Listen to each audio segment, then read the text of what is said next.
জুলাই আগস্টের আন্দোলনে মুহুর্মুহু গুলি চলে ছাত্র জনতার ওপর, যার মূল নির্দেশদাতা অভিযুক্ত সাবেক প্রধানমন্ত্রী শেখ হাসিনা। অন্তর্বর্তী সরকার গঠনের পর আন্তর্জাতিক অপরাধ ট্রাইব্যুনালে শুরু হয় সেই মামলার বিচার কার্যক্রম। শেখ হাসিনার মামলায় রোববার চতুর্থ দিনের মতো সাক্ষ্য গ্রহণ হয়। এদিন সাক্ষ্য দেন খুলনার এক ছাত্র, 2 জন ব্যবসায়ী এবং আশুলিয়ায় মরদেহ পোড়ানোর ঘটনায় হতভাগ্য শহীদ সজলের মা। এর আগে সকালে এই মামলার রাজসাক্ষী ও আসামি সাবেক আইজিপি চৌধুরী আব্দুল্লাল মামুন সহ 16 জন আসামিকে ট্রাইব্যুনালে হাজির করা হয়। সাক্ষী শহীদ সজলের মা বলেন, গত বছর 5 আগস্ট বিকেল 5টায় আশুলিয়ায় প্রথমে গুলি, তারপর পুড়িয়ে দেয়া হয় তার ছেলেকে। পুড়িয়ে ফেলার সময়ও সজল জীবিত ছিল বলে দাবি করেন তার মা।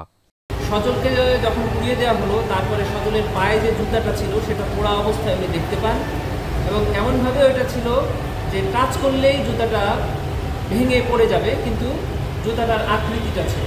পোড়ানোর সময় শহীদ সজল জীবিত ছিল এটা উনি বুঝতে পেরেছেন, কারণ হাতের মধ্যে মোবাইল ফোনটি ছিল। উনি বলেছেন আদালতের সামনে যে এই মোবাইল ফোনে যখন তাকে লাশের পরে লাশ স্তূপ করা হয় তখন সে মোবাইল ফোন হাতে নিয়ে চেষ্টা করেছিল হয়তো বা কিছু লেখার অথবা কাউকে ফোন করার। একজন সাক্ষী জানান, আন্দোলনে গুলিবিদ্ধ হয়ে হাসপাতালে ভর্তি হলেও বিনা চিকিৎসায় ছেড়ে দেওয়া হয় তাকে। এতে তার অবস্থা আরও খারাপ হয়ে পড়ে। আরেকজন সাক্ষী জানান, গুলিবিদ্ধ হয়ে একে একে খুলনার 3টি হাসপাতাল ঘুরেও চিকিৎসা পাননি তিনি। শেষ পর্যন্ত খুলনা জেনারেল হাসপাতালে নেওয়া হলে অ্যানেস্থেশিয়া ও যন্ত্রপাতির ব্যবহার ছাড়াই খালি হাতে পিঠ থেকে গুলি বের করেন এক চিকিৎসক। তার পিছনে যে বড় গুলিটা ছিল উইদাউট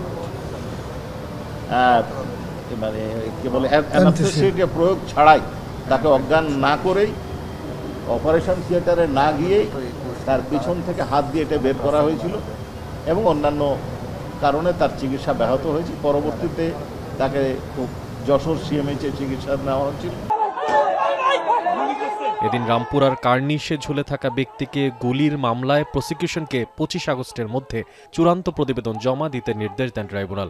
এছাড়া আশুলিয়া, কোনাপাড়া, যাত্রাবাড়ি, মোহাম্মদপুরের মামলায় 2 মাসের মধ্যে তদন্ত প্রতিবেদন জমা দেওয়ার নির্দেশ দেওয়া হয়।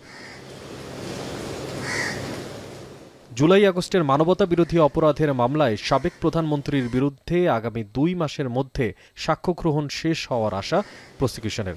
আশা করছি যে আমরা আগামী মাসের মধ্যে, না হলে পরবর্তী মাসের ফার্স্ট উইকে উপস্থাপন কমপ্লিট করতে পারব। মশিউর অনিক, এখন, ঢাকা।